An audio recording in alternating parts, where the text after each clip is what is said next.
Welcome to Picks for Polls, a Chicago Bears draft podcast presented by the Bear Report and Blue Wire Pods. My name is Andrew Freeman, and as always, I'm joined by my co-host Usayd Koshul. Recording this episode on April 17th. Usayd, by the time this episode comes out, we're going to be officially 1 week away from the start of the 2024 NFL draft. So, this week it's all coming down to the wire here. We have a lot in store before we get to the draft. We have our last Bears mock draft for the 2024 NFL draft. We each did different scenarios here for this one. I know we're going to be doing a first-round mock draft for all 32 NFL teams next week, and as well as a draft preview next week. So a lot coming up here. We're really excited to get into it because today there's going to be a lot to talk about today for sure. You're right. There for sure is going to be a lot to talk about between now and next Thursday and then well into the weekend. It's so interesting because you look at it and the conversation over the last couple weeks, I want to say, has really shifted in terms of the Bears. And again, everybody knows what they're going to do at 1 overall. That's the worst kept secret in the league. But 9th overall, again, we've kind of talked about it on this podcast, but it is a total wild card of a pick to the point where we've seen mock drafts by some of the people that are in this Bears media community on Twitter that have them trading down, that have them staying pat at 9, that have them going wide receiver, offensive tackle, edge rusher. And it's kind of the same thing with the national media too. So in short, no one really knows what's going to be going on with the 9th overall pick. Yeah, nobody knows. And I think it's going to depend a lot on who's available, what positions the Bears want to address here.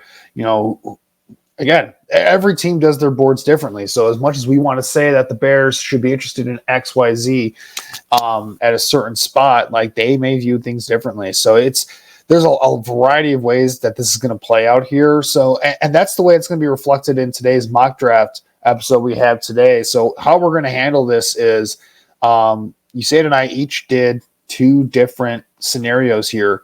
Usayd did the scenario where the Bears stay at 9 and pick whoever is their best player available at that spot. And I did the scenario where the Bears trade down at 9, get some extra draft picks. And the way this worked out is we both use different mock draft simulators. I used PFF's mock draft simulator. You say, which one did you use? Yeah, I used NFL mock draft databases simulator. And again, the reason that we kind of did that is just to present, a couple different scenarios here in terms of where different simulators have different prospects ranked, just like teams do all the time.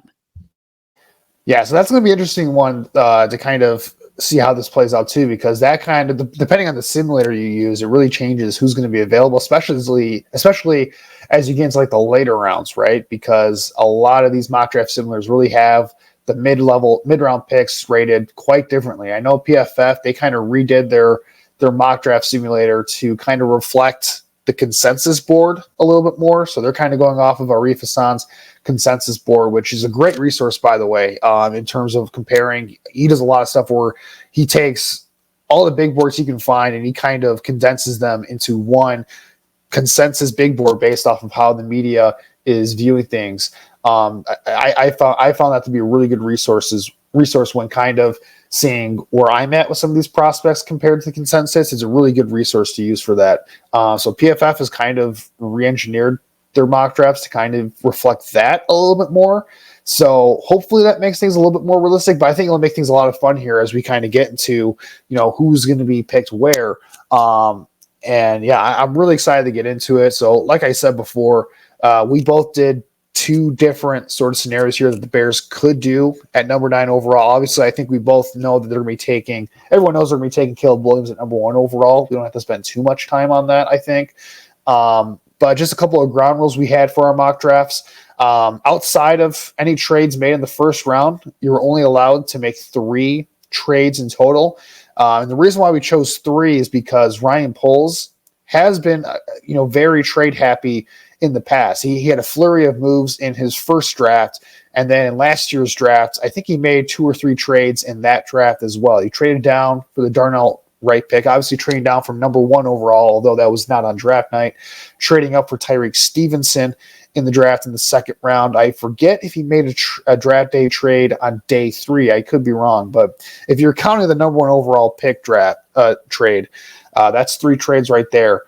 He made a bunch of trades on day 3 of the draft in his first draft, including moving some future picks into that draft to get some extra draft capital. So Ryan Poles has proven many times in the past that he's willing to wheel and deal and make a bunch of moves in order to get draft capital and go get guys that he thinks can be contributors on his football team. So that's kind of the parameters that we're working off of for this mock draft. So Usayd, I'm going to start with you. Your mock draft here. Take me through what you did. And he's going to bring it up on the screen right here real quick for those who are watching on YouTube. But Usayd, take me through your mock draft. Yeah, absolutely. And as I get this pulled up, you mentioned Ryan Poles actually wheeling and dealing on draft day, but let's not forget this other kind of part of the trades here where he actually went ahead, and again, he traded a second round pick for Chase Claypool. He traded a second round pick for Montez Sweat. So he's really been no stranger to even trading for picks that he doesn't know where they're going to fall on the board yet, even if it means a quick veteran swap. But you get into this kind of mock draft here, and again, I had the scenario where just a couple ground rules here. So the Bears have 4 picks. They've got 1, 9, 75, and 122. And so through a couple of trades, I was able to net the Bears about 7 total draft picks. Now, what makes this whole thing so interesting? And by the way, if you see me looking at an angle, it's because I've got my side screen here. But again, number 1 overall, I don't think we need any major explanation for this. You've got the Bears taking Caleb Williams, like I said, the worst kept secret in the league. And then number 9, it's interesting because I tweeted out today, I said, what is your Bears big board at 9? And that's not just your consensus big board, but I said in terms of like the prospects you really want, but a realistic big board in terms of who do you think is actually going to go ahead and be there. And so I said it would be Rome Odunze for me with the 9th overall pick. I think you start to look at this Shane Waldron offense and you kind of get an idea of, the types of players that this offense has traditionally catered to in the past. I mean, this is an offense where, let's be real about it, it's not, well, it is cut from the same cloth as the Matt LaFleur offense, as the Kyle Shanahan and the Sean McVay offense. Really, I think what we're going to see under Shane Waldron is more of a hybrid between what the Seahawks and Rams were running, compared to, the 49ers, just because a lot of the personnel pieces that the Bears have in place, but also the skill set. But I think, you come out, you land a big guy like a Rome Odunze. He effectively becomes your DK Metcalf in this offense. Again, just a big-bodied guy who can get up and go make those tough contested catches. He's really going to force linebackers, safeties, and defensive back staff to account for him in the middle of the field. And that is also going to go ahead and open up opportunities for guys such as DJ Moore and Keenan Allen. And then just not to mention the size component as well that exists for him. And then my first trade you look at, again, the Bears in the original mock drafts, in the original draft, don't have a pick from 9 to 75. And so, again, the thought process there was just, hey, how do you bridge the gap between 9 and 75? Well, if you can't do that, then you surely look to trade down from 75, because the way that the board fell, I just wasn't necessarily, enamored with any of the prospects that were there. So I actually have the Bears trading with Houston. Again, here, Houston gets 75. The Bears pick up 86, 127, and 189. Now, I know some people are going to say, okay, well, that's a steep price to move up 11 spots. But if you really look at this draft, the real meat of this draft is in rounds 2 and 3.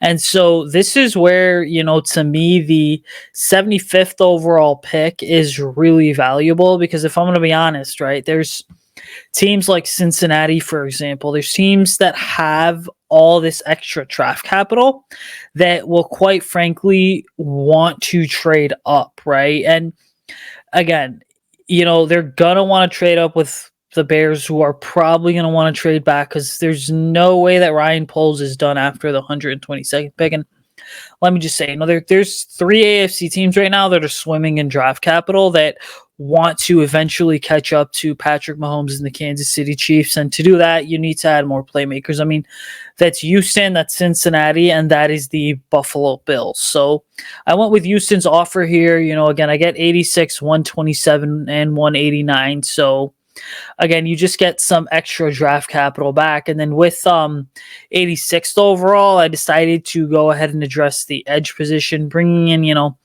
Braylon Trice, kind of a guy that's been a semi-draft crush of mine. He was supposed to be much highly rated this year, but he didn't have the breakout season a lot of people anticipated. But he can still be a really solid number 2 edge rusher. Again, a guy that you can bring in to, take reps away from someone such as DeMarcus Walker, but then also really go ahead and push a guy that hasn't panned out in Dominique Robinson. Now, you get to 122nd overall, and, Christian Mahogany's a guy that's interior offensive lineman from Boston College that I've had my eye on. I think that you look at Mahogany's ACL injury, and from 2022, by the way, and you're like, okay, he was on track in 2020 and 2021 towards becoming one of the top interior offensive linemen in the nation. Obviously, the brutal ACL injury really set him back, but he came out and played really well this year for Boston College this past season, starting, I think it was, 12 or 13 games in the process. I just think this is a guy who's a solid pass protector, but also really fits the Shane Waldron scheme because he is that kind of mauler in the run game and a guy that can kind of get out into space.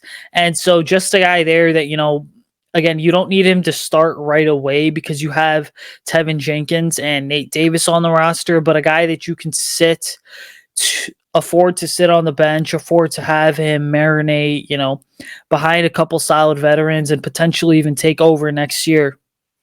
Now, again, 127 here is the first of the 3 picks that I got from the Houston, or I'm sorry, it's the second of the 3 picks that I got from the Houston Texans. And there, I think that the Bears finally go ahead and they finally add some edge rusher depth, but also some defensive line depth. And that to me is a guy that, considering the state of this defensive line class, I don't think that Justin Igby, the defensive lineman from Alabama, is getting as much attention as he should. If you go back and you listen to the podcast that I did back in March with, Joe Gaither, a good friend of mine who covers the Alabama Crimson Tide. One of the big things he said was, hey, if you're the Bears, there's 3 Alabama defenders that should be on your radar. And that's Dallas Turner, Chris Braswell as your 2 edge rushers. But then your interior guy, Justin Igby, again, a guy that has a lot of size to him, can play either that 1 or 3 technique in the Matty Eberflus defense,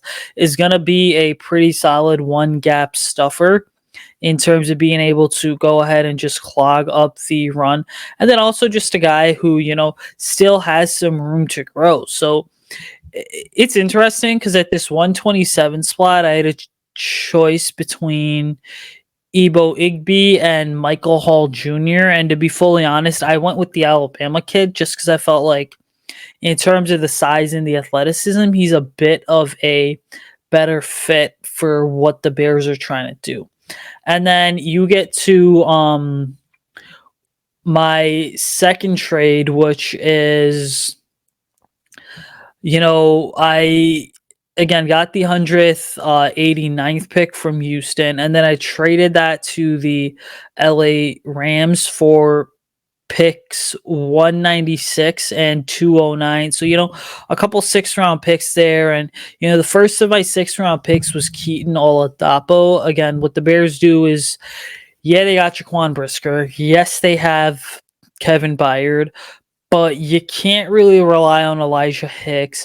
Ryan Poles has shown us that he clearly covets the safety position, and that he wants to go ahead and add, another young body to compete with Elijah Hicks. And so I think they go with a hard-hitting physical safety in Keaton Oladapo. Again, a guy who can alternate between playing, one high or even two high. Just a guy in general who I think fits the Matt Eberflus defense because he can kind of play strong safety and he can step in to play the role of Jaquan Brisker at times, which in this defense allows the Bears to go from, nickel to dime packages very easily and have a safety blitzing off the edge. And then, in round 6, the 209th overall pick, I actually go with wide receiver Jaquan Jackson from Tulane.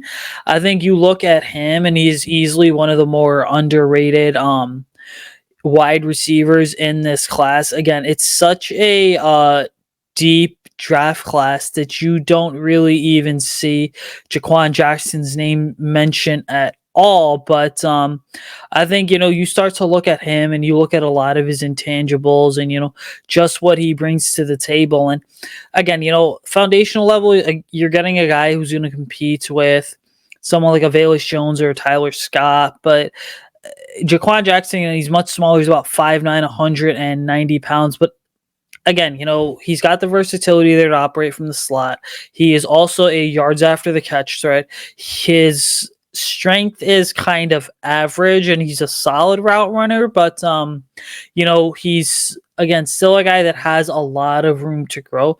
Now, the one thing I will say is that he's going to be a really good special teams player, but he will also be a guy that is going to go ahead and just absolutely blow defenders off the line of scrimmage with his speed. And so you look at him overall and you kind of say, okay, the 4.2 40-yard dash that he ran, again, not the fastest guy in this draft class, but not exactly the slowest guy either. And really a guy that can afford to hang out and on the bench for a year and grow into his role.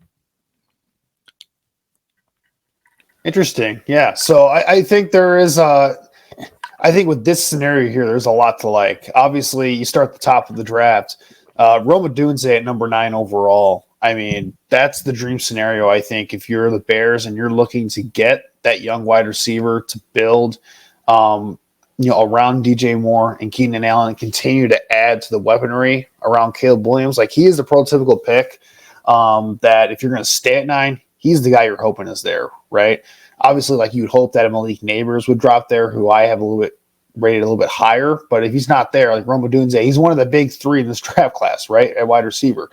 So if he's there, I think he fits perfectly with Keenan Allen. I think he fits perfectly with DJ Moore. He can be that true outside X receiver for you in this offense. And that gives you a ton of options here, I think, in the passing game for Caleb Williams to throw the ball to. You have your yak guy in DJ Moore, who can be a threat at all 3 levels. You have Keenan Allen in the slot, could be that possession wide receiver, that route runner for you who just gets open. And then Rome Odunze, you're running the vertical route tree. He's a guy who can win contested catches at a very high level, knows how to create subtle separation on the outside. So, yeah, you get Caleb Williams, you get him a number 1 caliber wide receiver, another number 1 caliber wide receiver to throw to. That offense is cooking with grease right there. You go down board. I love the trade down in the 3rd round. I mean, if you're going to get some extra draft picks, I mean, that's the place where you're going to have to trade down, right? And the 3rd round, it's a weird area in this draft. I found in my mock drafts where there is a lot of talent that I like, but don't necessarily love all the time. So I have to find that trading down the 3rd round, if I'm not trading out of that 1st round pick, is probably the best case scenario if you're going to get some extra draft capital. And it's not really a deep draft once you get past like the 4th or 5th round, right? Once you get, and you can say that for a lot of drafts, but specifically for this draft, it's not the deepest class, right? So Braylon Trice going back to back with Washington picks right there. Trice is a very interesting player because he was somebody who was always kind of dubbed as a 1st round prospect, like you said, but just didn't really have, I think, the measurables that a lot of people are looking for at the position, which is going to be interesting to see if the Bears do really view him as, a fit for them, because they do value, athletic big guys. And Braylon Trice came up a little bit smaller than I think. He was kind of has below average arm length. So he's an interesting prospect, but in the 3rd round, I think that's tremendous value because he was so productive at Washington. He was a guy who was getting, regular getting 50, 60 pressures in a season at Washington off the edge. So just insanely productive in his college career. Christian Mahogany is very interesting because I feel like, and I wonder if this is like the motivation for the Bears as well. Like Nate Davis, they're going to have to make a decision on him next year, whether they're going to keep him on the last year of his deal. And then Tevin Jenkins is a free agent next year as well. So Mahogany is great insurance, I think, for either one of those guys. He played right guard in college primarily. And Ryan Poles did go to Boston College. So there is that connection there. I think he's a great find in terms of if you want to get that developmental guard who can eventually replace one of those two.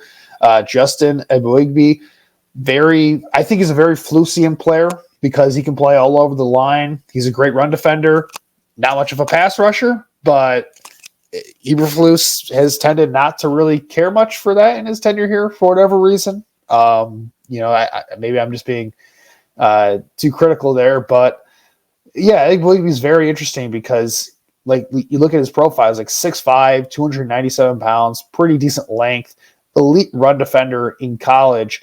And, I mean, he played anywhere from, as a one-tech in Alabama's defense to outside linebacker in their defense. Like, he played everywhere on that defensive line. So he's a guy that you just plug him in anywhere, and he's going to defend the run at a very high level. He's going to play physical. He's going to anchor. He's going to two-gap. He's going to do all those things that you want to see to establish the line of scrimmage.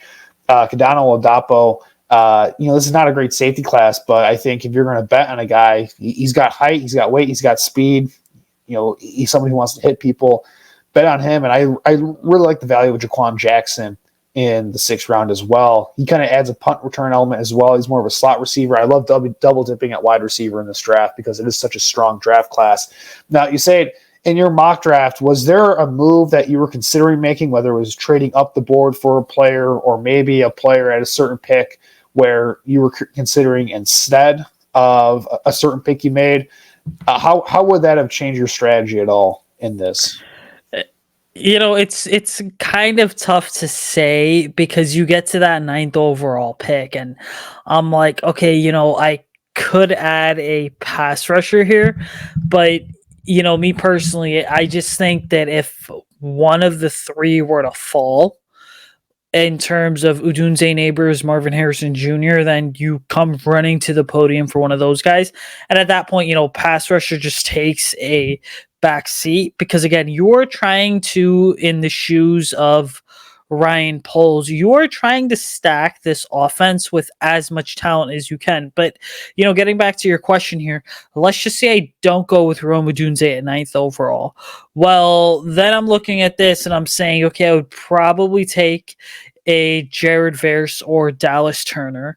And then, at 75, I go ahead and I trade down.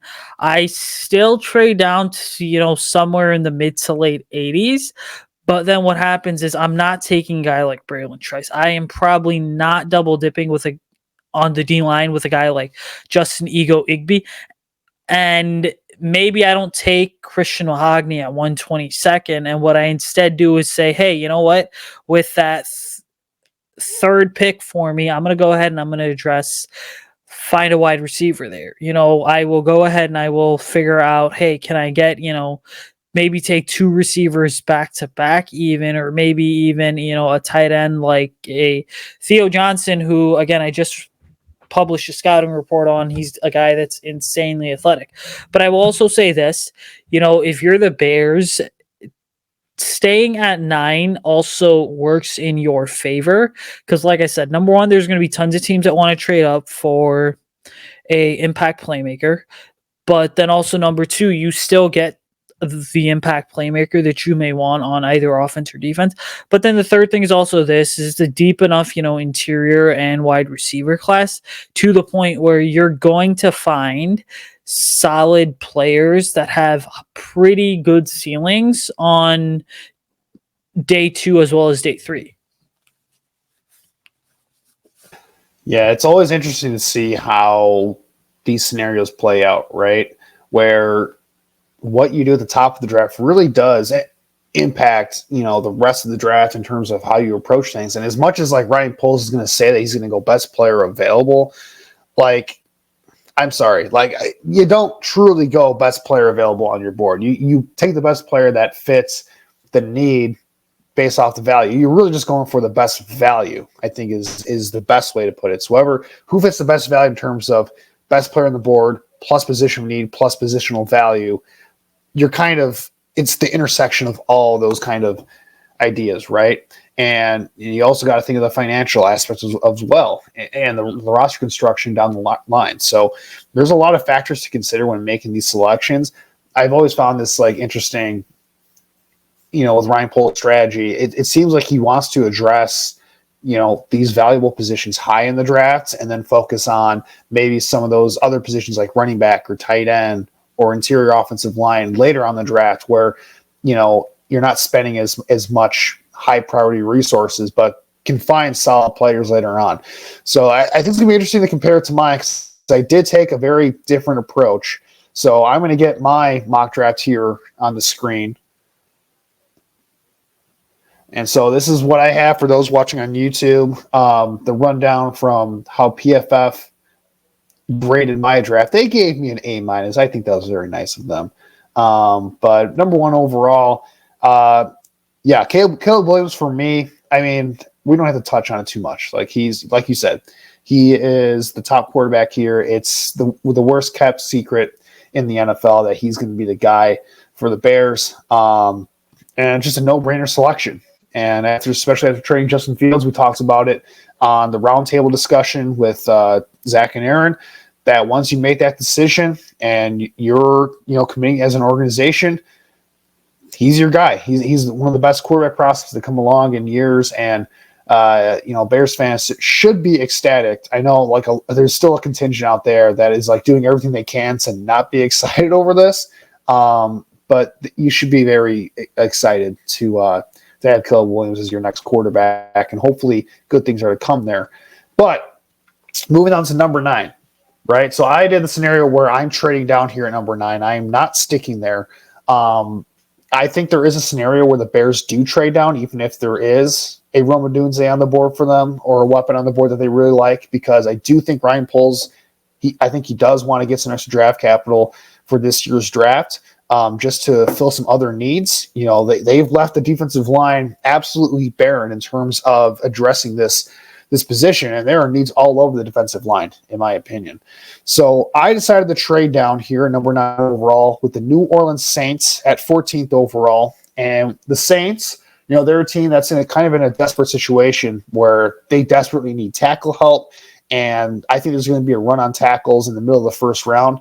And I think the Saints are going to be wanting to get their guy here. And they have a track record under Mickey Loomis of trading up in the first round to get their guy. So I moved down here, swapping their second round pick at 45 with the Bears' third round pick at 75, and then getting a fifth round pick from the Saints at 175 as well. And I'm using the Jimmy Johnson draft chart to kind of even out the math there in terms of draft pick value. It's a little bit of overpay for the Saints, but I think if you're the Bears, you're saying, look, if you want to get an elite prospect here, whether it's Olu Fashanu, whether it's a Rome Odunze, whether it's a pass rusher here, and get us to move outside of the top 10, we have a lot of suitors for this pick, you got to pay extra a little bit. And I think, a team like the Saints are going to be willing to do that. They have like 4 fifth-round picks this year, so I think they'll be willing to part with one of them to make that move. It's not a deep draft, so for the Bears, you get an extra fifth-round pick in this year's draft. You move your third-round pick to a second-round pick.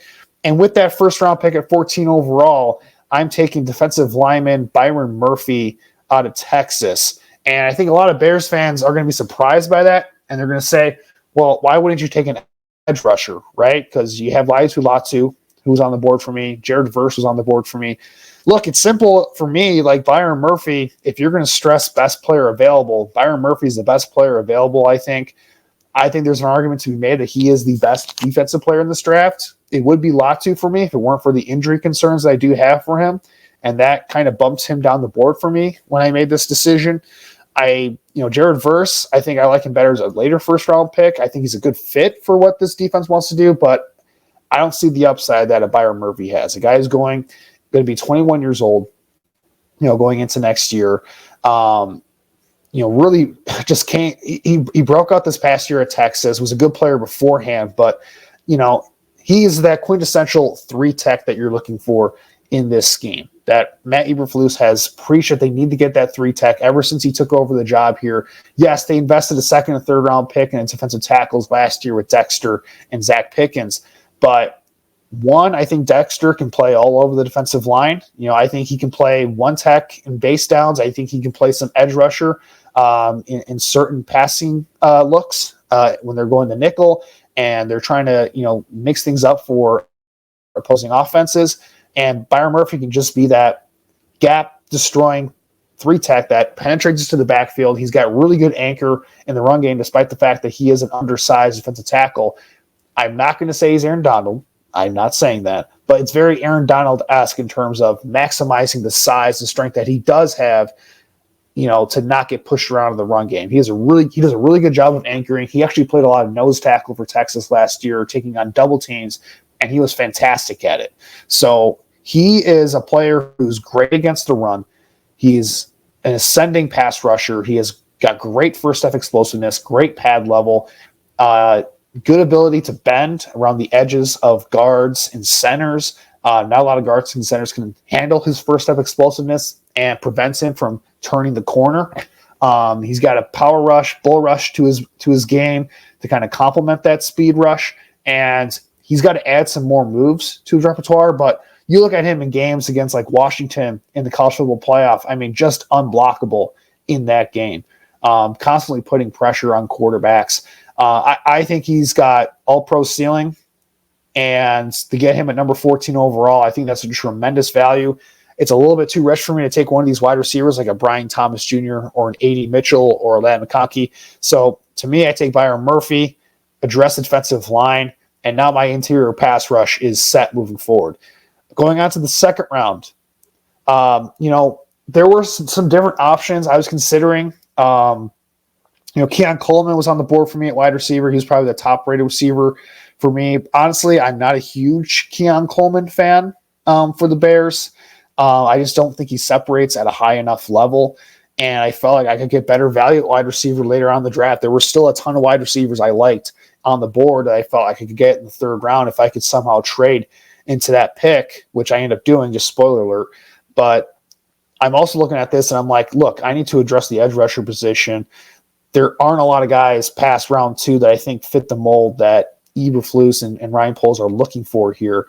And so I went with Marshawn Nealon out of Western Michigan, who is an ascending player. If you're, reading the tea leaves here, there's a lot of talk about him possibly sneaking into the first round. I don't think that happens, but I think he can certainly sneak into the top 50 here.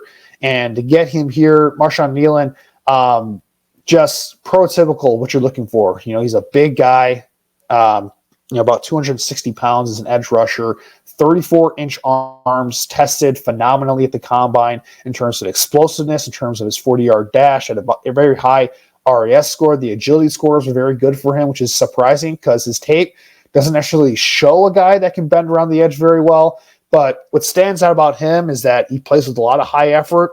He's got great speed to power ability. He's versatile on the defensive line, extremely good run stopper, defends the run very well, really hard to move in the run game. And he just plays with a nonstop motor. And I think this coaching staff is going to really appreciate that. I think this front office is going to see the upside that he has with his athletic tools. And he's a guy that might take a year or two to really develop and come into his own as a pass rusher. But from day one, you're getting a really strong run defender, a guy who can complement Montez Sweat on the other side. And, will he be an all-pro pass rusher one day? I don't think so. But if I'm thinking about this, like in terms of value, like I would rather have Marshawn Nealon in the second round than Jared Verse at 9 or even 14 overall, if that makes sense. I don't think the difference between the two players is that steep to where, I want to make that pick earlier on in the draft with Verse and pass up on talent that's, higher on my board, if that makes sense. So Marshawn Nealon, A very interesting player for me. Now you've addressed your defensive line need, right? So you've gotten your 3 tech, you've gotten an edge rusher to kind of add to that pass rush. Moving on to the draft here, I decided to make kind of a bold move here. I traded the Bears' future second-round pick in 2025 to move back into the 3rd round with the Arizona Cardinals at 71 to draft wide receiver Johnny Wilson. Now, addressing the trade first, look, the Bears have 2 second-round picks in 2025 as of right now with the Carolina Panthers second-round pick. I figured, if you're the Bears here, that, look, you have the insurance of already having the extra second-round pick. Ryan Poles has shown in the past that he's willing to wheel and deal those second-round picks in order to acquire players. Why not use that second-round pick to get a pick this year and to get an extra contributor for you and get him on the roster right away? I assume the Carolina Panthers are going to be bad against next year, so you're probably going to have a high second-round pick with them. So let's give him another weapon for Caleb Williams here. And Johnny Wilson, man, he is a tantalizing prospect. 6'7", nearly 240 pounds, ran a 4.5 40, moves exceptionally well for a guy at that size, runs pretty solid routes, knows how to create subtle separation, and the wingspan, 35-inch arms, just the catch radius that he has, the ability to make contested catches. He brings so much to the table as a true X wide receiver. He's a great blocker in the run game. I think he's everything that this coaching staff is looking for in terms of that 3rd wide receiver, because DJ Moore, again, like I said, he's more of that 3-threat yak guy in the offense. Keenan Allen, he's more of a slot possession route runner type of guy. You need someone who adds size to that receiving room, someone who can be that red zone threat, that go ball guy, that contested catch guy on the boundary. Johnny Wilson fits that role. I think he's got a really high upside compared to when you look at the physical tools that he has. Just a very unique player you don't see very often. Unique ability to move at the size that he has. I think with better quarterback play going here with Caleb Williams, that he could be even better than he was in college. The guy is extremely efficient at converting his receptions into first downs. He's just a chain mover in the passing game. He's going to have to clean up the drops a little bit. He's going to have to, I think, be a little bit more consistent in terms of the way that he gets off press and the way that he's able to adjust to the ball in the air on some of those contested catch opportunities. I know he didn't have the best quarterback play, which definitely affects that a little bit. But, I mean, again, he's a rare specimen, I think. And now you've addressed wide receiver going on to day 3 with the 4th round pick. I decided to address the offensive line, getting Tanner Bortolini out of Wisconsin. He's a center prospect, like elite athleticism at the offensive line position. NFL.com has him as a 99th percentile athlete, according to the way that he's tracked on the field. So he moves exceptionally well. For kind of an undersized offensive lineman, I think he's perfect for Shane Waldron's offense as a wide zone, outside zone center. Get him on the move, get him in space. That's really where he's at his best, I think. He's played some guard at Wisconsin, but I think he's probably more of a center-only guy in the NFL because he's got shorter 31-inch arms. But I really like his fit in this offense. I think the Bears still want to address that center position. It's a deep center draft. And getting him in the 4th round, I think, is exceptional value. You don't have to play him right away, but he can back up Ryan Bates and eventually be the successor to that center position for you while you still have questions at guard with Tevin Jenkins and Nate Davis in the 6th round. So as part of my trade with the Saints, I got that 5th round pick, like I mentioned. I decided to trade back one more time, getting 196 and 209 from the Los Angeles Rams. With those 2 picks, I got tight end Tip Raymond out of Illinois and tackle Josiah Ezerim from Eastern Kentucky. Raymond, another just athletic freak coming out of Illinois, one of the biggest tight ends in this draft class, tested exceptionally well, really underutilized in the passing game at Illinois, which is kind of to be expected, with that program being where they're at. But I think he's got the tools to be a really good inline blocker in the NFL. He's got good yards after the catch potential, I think, as a receiver.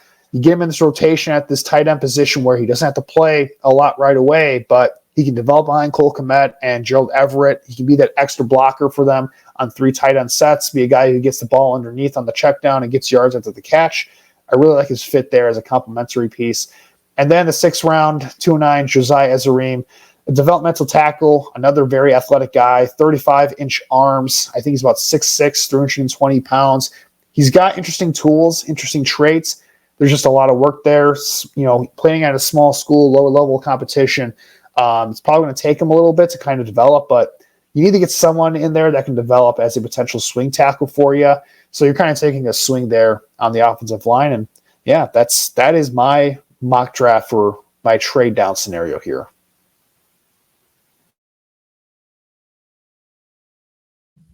Yeah, I just think you start to look at this thing, and again, there's a lot of really good things to like, but also, I think one or two questions that have to ultimately be addressed. And you look at number one overall, we kind of know what the Bears are going to do there.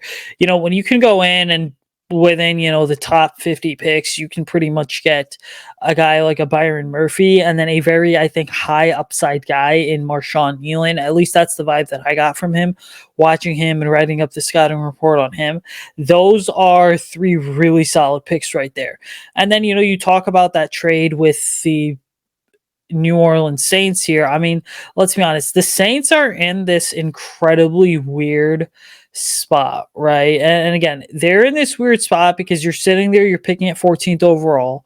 They are still run by Mickey Loomis. They've got Derek Carr and Dennis Allen, but the core of Alvin Kamara and Michael Thomas just continues to get older. Those days are long gone. Yes, Cam Jordan is still there, but ultimately I think, the Saints are one of the most intriguing teams to watch on draft night, because if a guy like a Joe Alt or Olu Fashanu starts to slip, well, I could certainly see them going with one of those two, because we know that the Saints just love their high-priced, really nice offensive linemen. And then you also look at that trade with the Arizona Cardinals. I look at that and I kind of say, okay, which second round pick are you giving up? Because it's a legit debate that needs to be had. Are you giving up your own second round pick, which a lot of teams are going to look at on paper and going to say, hey, we think this is going to be a lower second round pick in terms of being back end close to round 3?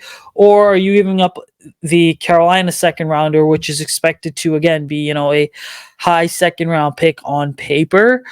And so that right there is just something to look at. And again, you look at Johnny Wilson, for me, is also, I think, this playmaker to go ahead and watch, a guy that can go ahead and, again, all the attention for the FSU receivers this year goes to Keon Coleman, but I think Johnny Wilson actually has a chance to be better, because to me, Johnny's more of a pure wide receiver compared to what you're getting with a guy like Keon Coleman. But you look at, Tanner Bordolini and Tip Freeman, the center from Wisconsin, the tight end from Illinois. I think ultimately what you're getting from there is you are basically getting two prospects that have, quite frankly, slipped through the cracks a bit in draft class. Two guys that you don't need them to come in right away and be these kind of instant contributors, but guys that can go ahead and, potentially just marinate and become future starters, let's just say 1 or 2 years down the line. And then Ezra from Eastern Kentucky, Josiah Ezra, the tackle. Again, you're just going with some tackle depth there to back up Darnell Wright and Braxton Jones. So, I think this is a really good haul for the Bears, because what you are effectively getting is you're addressing all your major needs. You are addressing depth in areas where over the last couple of years, and I also think the last couple of coaching staffs, you really have not had that much depth to begin with. And then you're also in the later parts of the draft, just kind of adding some talent to the roster that, quite frankly, when we're sitting here in 2025 and we're evaluating this team, I mean, I don't know what specific needs Chicago's going to have that are going to make you go ahead and go, okay, we for sure need to have this guy on the roster, and he for sure has to be our draft pick. So this just overall, kind of like mine, a bit of a different approach, but just still a very well-rounded haul that the Bears end up getting. Yeah, I think that's the beauty of this, is that we did both take really different approaches to this mock draft, and still coming away, I think, both of us feeling pretty good about what the Bears can get at. So I think it shows just the range of outcomes for the Bears, that there is a lot to like in terms of what they can do in this year's draft. I mean, for instance, like for this scenario specifically, like trading that extra second round pick, for a pick this year, I'm not sure if that's something that Ryan Poles will consider doing, because his MO in the past has been to trade down to accumulate draft picks and not necessarily spend value that way, but who knows? Maybe he's more aggressive now that he feels like he has his quarterback here, and he's going to start making moves to be more aggressive to get him some help and to get this roster going in a direction to where they can not only make the playoffs next year but be contenders in a year or two down the line. There are a variety of different directions to take. I think with day 3 of any draft, you're not necessarily looking for guys who will contribute right away, but guys who can fill up the depth chart, guys who can be future contributors, who's going to contribute on special teams. Like, if I'm looking at kind of self-evaluating my draft a little bit, I would say that like I was looking for potentially a guy who can be more of that punt returner wide receiver, that slot receiver depth in this draft on day 3. I couldn't quite find the value for that pick. There were some, again, with Raymond and Ezra specifically, those are guys that I just felt like were better values at those selections. So I went with those picks there. The second round thing was really tough for me because I really was considering wide receiver at that spot. I think the Bears are really going to consider wide receiver there as well. If they don't take one in the first round, it's a tough dilemma because, like I said, wide receiver is a pretty big need in terms of depth, and getting the future locked down with a wide receiver to develop behind Keenan Allen.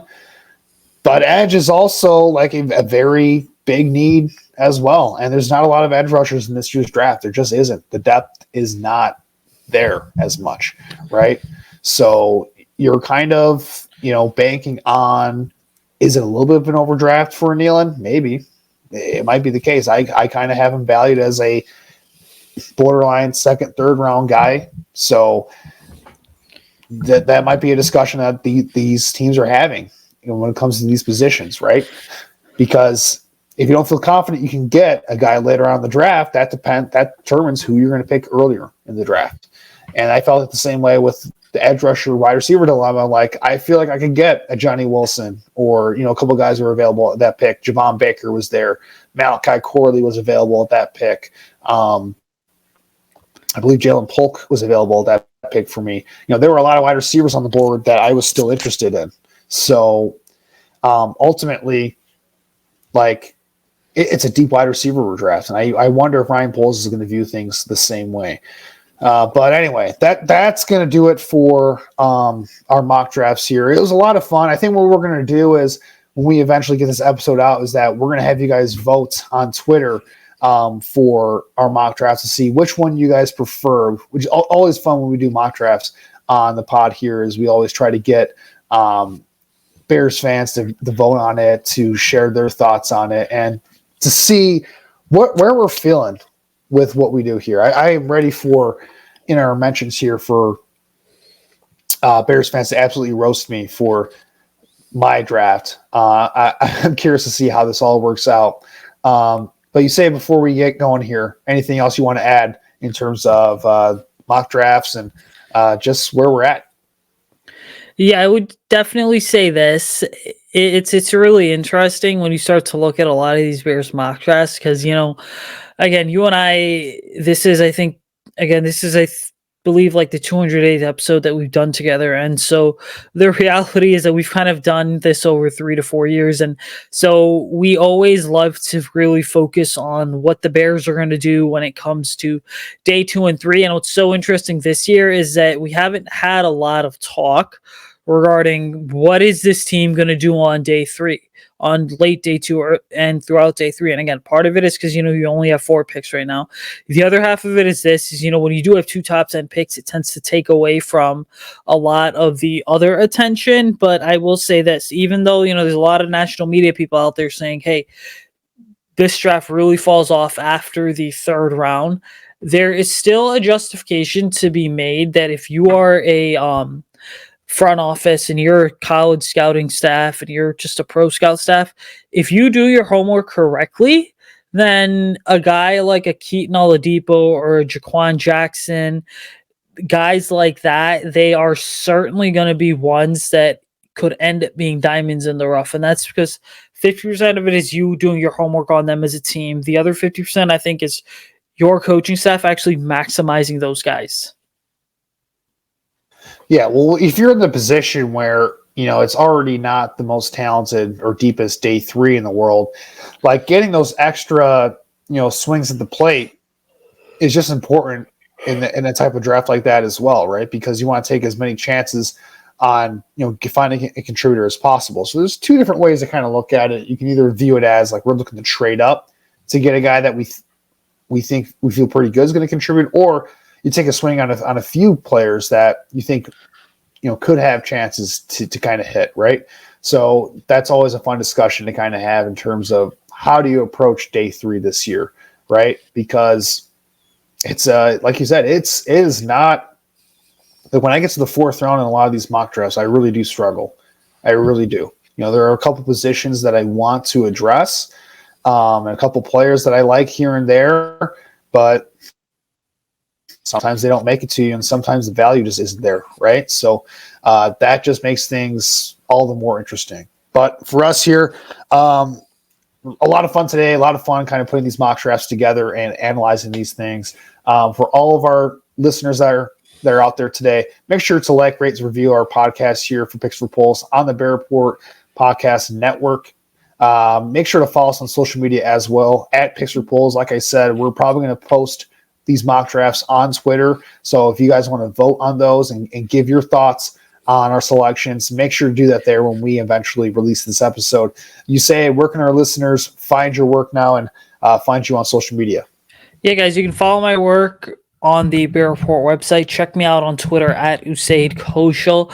Again, just check out all the scouting reports I've been doing. Be sure that you are following the Picks for Polls podcast as well. Check out the roundtable that we did with, Zach Pearson and Aaron Lemming. And then I'll have a 10 teams that could potentially trade up to the 9th overall pick article dropping sometime over the next couple days. Yeah, absolutely. As for me, you can find me on the Bear Report as well. You can find my work there. You can find me on Twitter at AJFreeman25. Over the next week, we're going to have a couple episodes coming out for the podcast.